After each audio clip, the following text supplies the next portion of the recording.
diliarkan. Iya. Ora pati dibutuhkan ngoten iki. Mbok menawa mriki enten sing butuh Pak Yoyo. Nah. Apa enek sinden didol sak payu-payune tutik ora. Lah timbang ra kanggo. Ah nggih, kirang Pak niki Puspitono. Biasane 200 lho teng Ngawi. Alah alah alah.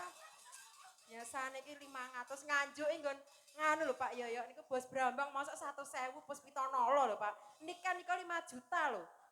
Nah nggene Mbak Lah Tuti. kowe kok dipadakke niken iki maksudmu Saya tidak piye? membandingkan, tapi ini kenyataan. Di Ngawi itu saya Puspitono 300.000. Tak kandhani, sinden iki diparingi ngono kudune matur nuwun.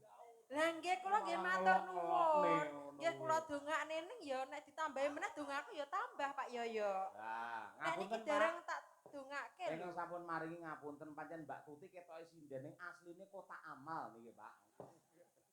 Lah iya. Sinten sing badhe nambahi melih monggo. Lah. Mboten terbuka untuk umum niki Mbak Tuti Pak monggo. Tak tambahi 50 ning enek pertanyaane. Napa pertanyaane? Kewan apa sing ngrawani mlebu ning kamar mandi umum? Ayo. Napa nggih? Apa? 50. 50. Napa nggih Pak nggih? Anu. Kethek ngoten niku. Tuh, kethek kendel nang ndi-ndi. Kula nggih mboten wani mlebu teng kamar mandi umum mboten wani harus diantar lho Pak Yoyo. Lah kowe apa kewan ora? Wong kok kewan apa? Jul? Cul. Ra iso? Mboten. Nah, ra entuk 50 berarti kowe. Hewan kaki 1000. Ora wani mlebu mergo ning kamar mandi umum ki 2000. Oh alah ngoten to. Oh iya. Kalah aku wis buntu ini Pak Yoyo buntu niki. Awakmu iku senengane SMS karo wah ora ngerti. Lho kan ya ada manfaatnya toh Pak Yoyo. Iya. Siap kok kaya Mbak Sekar iki lho, mendel meneng. Enggak bisa Mbak Tuti enggak bisa Pak Yoyo, enggak bisa. Rene tak antemi kowe. Ning Ratukane rokok lho iki sik mau kadung tak siarke sambil kemangi engko bar iki Puspitono no. Puspitoleno 100.000. Iya. Nggih. Monggo dipun aturaken sambil kemangi nggih. Monggo Mbak Sekar kalian Mbak Tri Hastuti. Yuk dados.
kan awakmu koyo dobel ngono lho. Kan saya kalau satu kali enggak suka, saya harus double Pak ya. Oh, Satu iya. kali itu enggak enak bagi saya.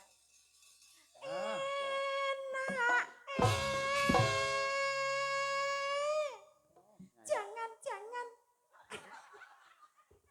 tangan koro. Asam kecut. Nova, goyang Pak. Ini kadung boyok saya loh Pak. Ora ndek boyok, ora ndek bangke anak boyok. Wedok yang duwe. Mbok sing nganggun ngono lho, Tik. Iya, tua tak celuk. Saya mau menyanyi Pak Yok, jenengan diam dulu. Oke. Hop.